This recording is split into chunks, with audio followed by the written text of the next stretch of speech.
on the left-hand side, I mean, cheetahs are extremely thin, slender animals built for speed, and so they are quite small, but I do see a little bit of a bump on the stomach there, which might mean that they've eaten in the last couple of days. And you can imagine after a nice big meal, they can be quite lazy, lazing around. So that's a perfect area here on this airstrip to rest for them. They've got an amazing view. They can see anything that's coming. So if they do need to get away quite quickly from potentially a lion or a leopard, they are able to do that from this open area.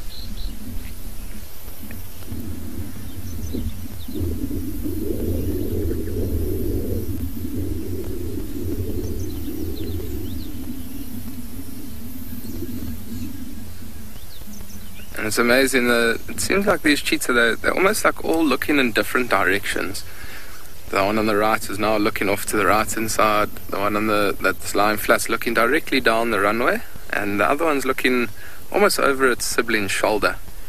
Just making sure that there's no potential threats around.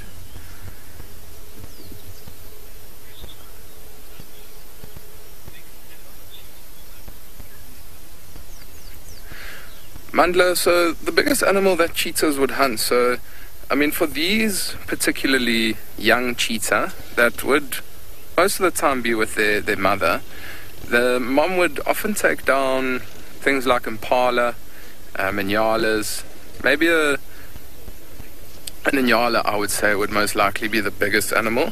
For these cheetah I would say probably a younger impala, female or maybe male, but I have seen before, which is quite incredible, a coalition of 2 male cheetahs up in the northeastern parts of Phinda in our beautiful grasslands. I've seen them take down a almost fully grown wildebeest, blue wildebeest. So, I mean, that's an animal that probably weighs 120 to 150 kilograms. So, I mean, I think that was just a good opportunity. It was a male that was by himself, so I think they just took that opportunity and almost tried their luck, and they were successful, which was quite incredible. We saw the whole chase right in front of us, and it took them a while to get the wildebeest down, but they persisted and everything worked out in the end.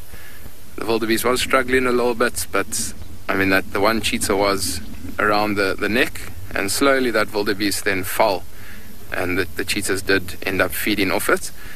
And they killed it in the morning, and that afternoon my guests and I, we decided to go back and see how much they had eaten, and they had basically eaten pretty much all of it.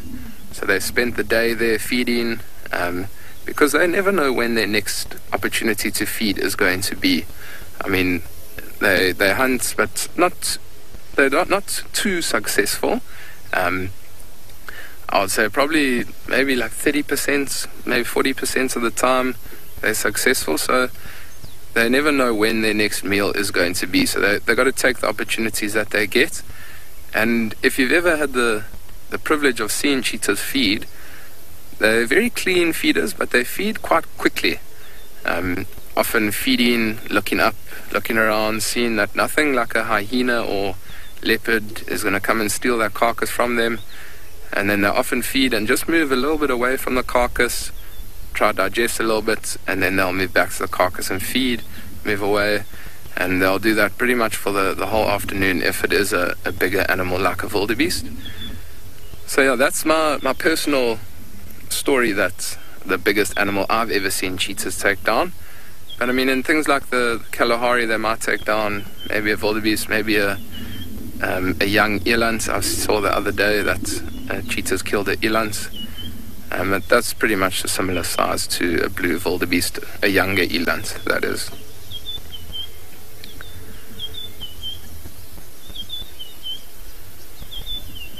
I don't know if you're able to hear that.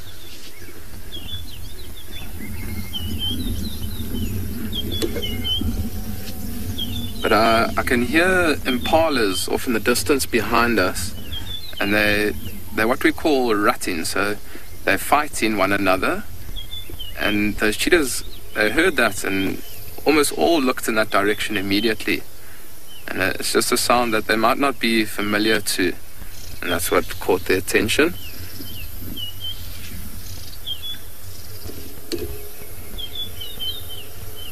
So the sound sounds similar to an impala alarming, but it's almost a more deep grunt that they do, fighting one another.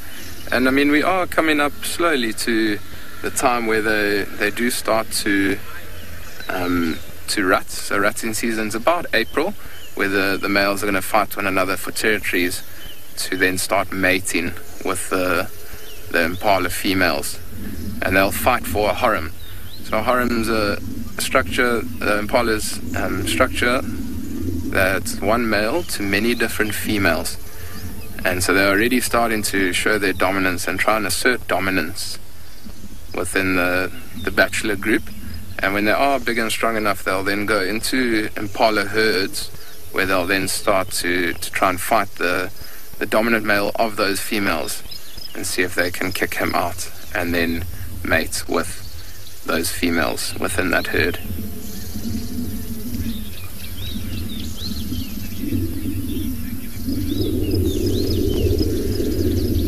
Jerome, I've never seen any animal out here in nature giving birth.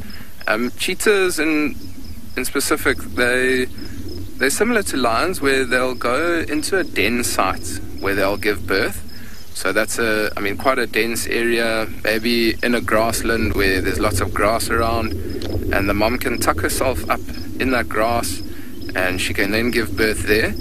So no, I've never seen a cheetah giving birth, and I'm not too sure that there's many people out there. I'm sure there are people out there that have seen cheetah giving birth, but I think there's a small little chance that you would be able to see a cheetah giving birth, especially because they are going into that thick den site, where it's a protected area for these cheetah and cheetah cubs. At a very young age, they're very vulnerable. I mean, they almost can't fend for themselves, or not almost can't, they can't fend for themselves. They just lie around making noises and things like that. So that's why mom will tuck them away in that den site, that we call it. The youngest cheetah that I have ever seen, Jerome, is probably about 2 months old. And we actually were lucky enough to find the den site where mom had stashed her cubs, because we had seen her going in and out there, and we were lucky enough one afternoon to drive past and to see those little fluff balls all popping their heads up out of the long grass. And it was a view of maybe 25-30 seconds, and they didn't know what we were, so they basically tucked themselves back into that den site and hid away. So that's the youngest cheetah that I've ever seen. But it was still an amazing experience to just see those young cheetah, and they're almost black and white when they're born, and they're very, very fluffy. So very cute little animals when they are young. Now I can see that one on the right hand side has laid down in a different position, and I don't know, Simon, if you can see the stomach of that cheetah, and it's quite rounded. So that just tells us that they have eaten in the last maybe day or two, depending on what they ate.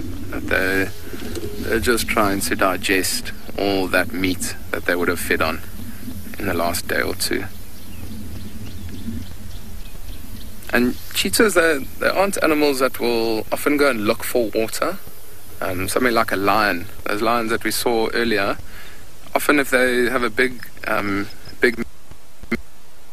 meal, go look for water to drink, so it will help with digestion and all of that. But these cheetahs, they often get all their blood from the carcass that they kill.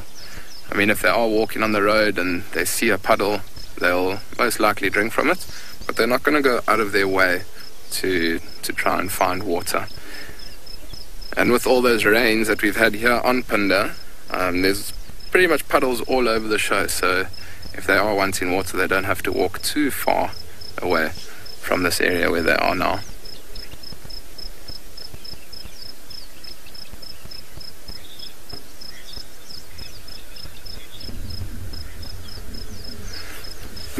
No, so I know when we did start filming these cheetah, there were 5 of them.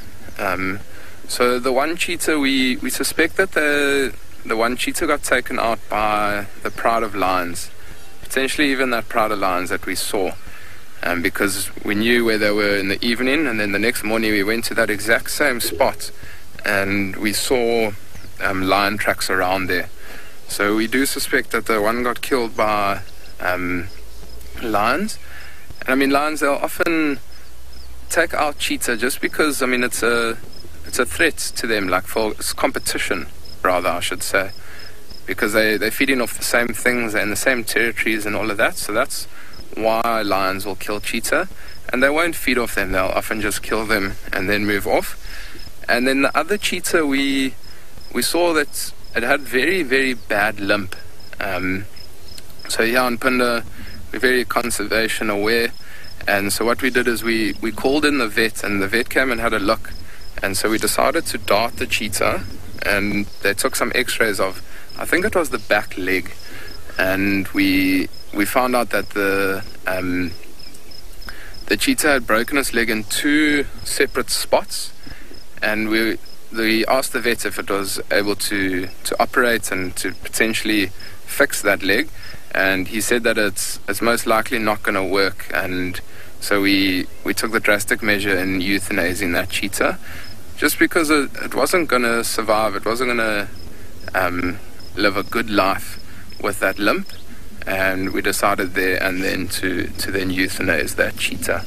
I mean, it is the last resort that we want to do, just because cheetahs are so vulnerable, and there's not too many of them left. I mean, there's about 7,000 cheetah left within the wild, and here in Phinda we are trying to conserve them as much as possible. So we'll go to all extents to try and save cheetah.